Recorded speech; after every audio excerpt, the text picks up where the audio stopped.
প্রথম তোলায় আমার মন খানিক মতন হবে আর কি। মূলত ওষুধ ব্যবহার করি ভাটি ম্যাক্স, আর পাটা শার্ট করার জন্যে এই গোইন ওষুধ কাঁচের বোতল, আর ওর সাথে দিই আপনার নিউট্রিশন। কাকা আসসালামু আলাইকুম। ওয়ালাইকুম আসসালাম। কেমন আছেন? আলহামদুলিল্লাহ। এটা কি ঝাল তুলছেন? এই জাতটা ভারত থেকে সংগ্রহ করেছি আমি মূলত 5 কাঠা মতো লাগাইছি। প্রথম ঝাল তুলছি, প্রথম তোলায় আমার মন খানিক মতন হবে আর কি। তে ঝালে অধিক ফলন, ঝাল তুলতেও মজা, সাইজটাও অনেক সুন্দর। তবে বাজারে গেলে পরে এক দেখায় মানে বিক্রি, কোনো তাড়াতাড়ি কোনো সিস্টেম নেই।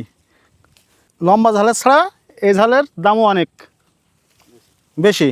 মূলত আমরা দেখতে পাই যে ভালো ফসল ফলানোর জন্য দরকার ভালো মানের কীটনাশক প্রয়োগ এবং সঠিক সময় সার এবং কীটনাশকটা প্রয়োগ করা। কি কি সার এবং ঔষধ আপনি আপনার জমিতে প্রয়োগ করেছেন? মূলত ওষুধ ব্যবহার করি ভাটি ম্যাক্স, আর পাটা শার্ট করার জন্যে এই ওষুধ কাঁচের বোতল, আর ওর সাথে দিই আপনার নিউট্রিশন মাকড়নাশক। ছোট ছোট মাকড় পাতার ভিতরে চলে যেয়ে পাতার কুকড়ি ফেলাই। আসসালামু আলাইকুম, আমি কৃষি প্রেমিক এমডি শাহিদ মজুমদার। আজকে আসি একটি ব্যতিক্রমিক ঝালের জমিতে।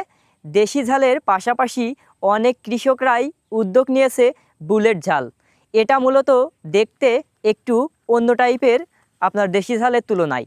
এটা খুবই ছোট এবং মোটা জাতের ঝাল হয়ে থাকে, দেখতে সবুজ। এটা সাধারণত আপনার বাজারে নিয়ে গেলে সবথেকে বেশি মানুষের নজর কাড়ে এই ঝালটি। বাজার তুলনায় সবসময়ই এই ঝালটির চাহিদা দ্বিগুণ থাকে। এই ঝালটি এখন বাংলাদেশের মাটিতেই চাষ হচ্ছে।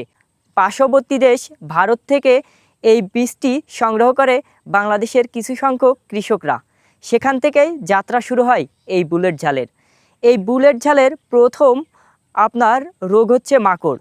মাকড় সাধারণত গাছের কাণ্ডকে কুঁকড়ে দেয় এবং ঝালের প্রধান রোগী হচ্ছে কুকড়া লাগা। একটি ঝালের কুকড়া লেগে গেলে সেই গাছে আর কখনোই আপনার ঝাল ধরে না। এর জন্য সাধারণত যে ঔষধগুলো ব্যবহার করতে হবে, অনেক কৃষকরাই ব্যবহার করছে গোইন ঔষধ।